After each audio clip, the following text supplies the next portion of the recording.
Assalamualaikum dan salam sejahtera. Nama saya Nuazrana Safia binti Saiful Nazari dengan nombor matrik C24A2031. Video ini merupakan refleksi individu saya bagi kursus kurikulum UKS 11101 Pingpong. Sepanjang mengikuti kursus ini, saya telah memperoleh pelbagai ilmu pengetahuan dan pengalaman serta kemahiran baharu berkaitan sukan pingpong. Sebelum mengikuti kursus ini, pengetahuan saya mengenai permainan pingpong adalah terhad dan saya hanya memainkannya sebagai aktiviti riadah sahaja. Namun begitu, setelah mengikuti kursus ini, saya dapat memahami teknik asas, peraturan permainan serta kaedah permainan yang betul dan lebih sistematik.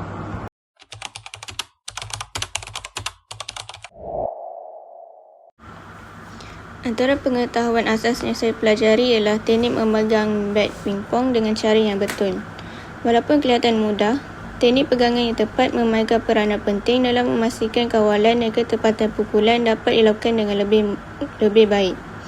Selain itu, saya juga mempelajari kedudukan badan sesuai ketika bermain bagi membantu meningkatkan keseimbangan, kecekapan serta pergerakan semasa menerima dan memukul bola.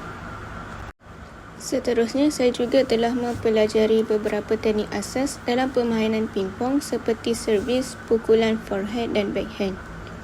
Melalui pembelajaran teknik servis, saya dapat memahami cara memulakan permainan mengikut peraturan yang telah ditetapkan. Teknik forehand dan backhand pula membantu saya meningkatkan kawalan terhadap arah bola serta ketepatan pukulan ketika permainan berlangsung. Selain aspek kemahiran permainan, saya turut mempelajari peraturan-peraturan asas dalam sukan pingpong ini. Pengetahuan mengenai peraturan ini amat penting bagi memastikan permainan dapat dijalankan secara teratur, adil dan mengikuti garis panduan yang telah ditetapkan. Saya juga dapat memahami sistem pemangkahan serta mengenal pasti kesalahan yang sering berlaku semasa perlawanan. Di samping itu, kursus ini turut menerapkan pelbagai nilai murni yang penting dalam kehidupan seharian. Antaranya ialah semangat kesukanan, disiplin dan sikap saling menghormati antara satu sama lain. Melalui sesi latihan dan juga perlawanan yang dijalankan, saya belajar untuk menerima kemenangan dan kekalahan dengan hati yang terbuka serta mengekalkan sikap positif dalam setiap situasi yang dihadapi. Selain sesi pembelajaran dan latihan, saya turut berpeluang menyertai program tertutup yang dianjurkan oleh kursus ini. Program tersebut memberikan pengalaman yang amat bermakna kerana saya dapat mengaplikasikan segala kemahiran yang telah dipelajari dalam situasi sebenar.